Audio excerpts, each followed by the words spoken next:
ഇതാണ് ഞങ്ങളെ exterior model. Hill ഏരിയയിലുള്ള ഒരു റിസോർട്ടാണ് ഞങ്ങളെ തീം.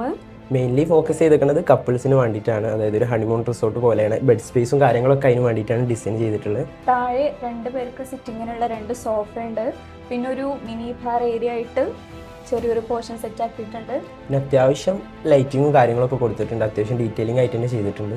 പിന്നെ ഒരു ബെഡ്റൂം ഏരിയ ആണ്. ബെഡ്റൂമിലേക്കുള്ള എൻട്രൻസും കാര്യങ്ങളൊക്കെ പുറകിലൂടെ തന്നെ. മെയിൻലി എടുത്ത് പറയാനുള്ളത് ഞങ്ങൾ ഇത് ചെയ്തിരിക്കുന്നത് ഫുൾ ഒറിജിനൽ മെറ്റീരിയലാണ്. സോഫൻ്റെ ക്ലോത്ത് കാര്യങ്ങളായിക്കോട്ടെ, ഇൻറ്റീരിയറിലുള്ള കാര്യങ്ങൾ മുഴുവൻ ഞങ്ങൾ മൈക്ക് യൂസ് ചെയ്തിട്ടാണ് ചെയ്തിട്ടുള്ളത്. ഇതിൻ്റെ സ്ട്രക്ചർ വന്നിട്ടുള്ളത് എ ഷേപ്പിലാണ്. ബാക്കിലൊരു ബാൽക്കണി ഉണ്ട്. അതുപോലെ ടോയ്ലറ്റ് വരുന്നതും ബാക്കിൽ തന്നെയാണ്. പിന്നെ ലാൻഡ്സ്കേപ്പിംഗിൽ നോക്കുകയാണെങ്കിൽ സ്റ്റോൺ കൊണ്ടുള്ള ഒരു പാത്രമാണ് സെറ്റ് ചെയ്തിട്ടുള്ളത്. അത്യാവശ്യം ഗ്രാസും കാര്യങ്ങളൊക്കെ ആഡ് ചെയ്തിട്ടുണ്ട്. പിന്നെ ഒരു ഔട്ട്ഡോർ സിറ്റിങ്ങിനായിട്ട് 2 ഏരിയ കൊടുത്തിട്ടുണ്ട്.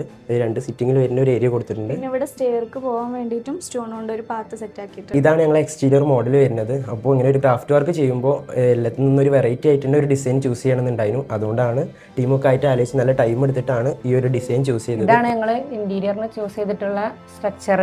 ഇത് ഒരു ഹിൽ ഏരിയയിലുള്ള ഹണിമൂൺ സ്റ്റേക്കേഷനാണ്. താഴെ സിറ്റിംഗ് ഏരിയയും പിന്നെ മേലെ ബെഡ് ഏരിയയും ആണ് ഞങ്ങൾ കൊടുത്തിട്ടുള്ളത്. സ്റ്റെയർ ഒരു സ്പൈറൽ ഷേപ്പിലാണ് കൊടുത്തിട്ടുള്ളത്. പിന്നെ ബെഡ് ഏരിയയിൽ സീലിംഗ് ലൈറ്റ് ഉണ്ട്.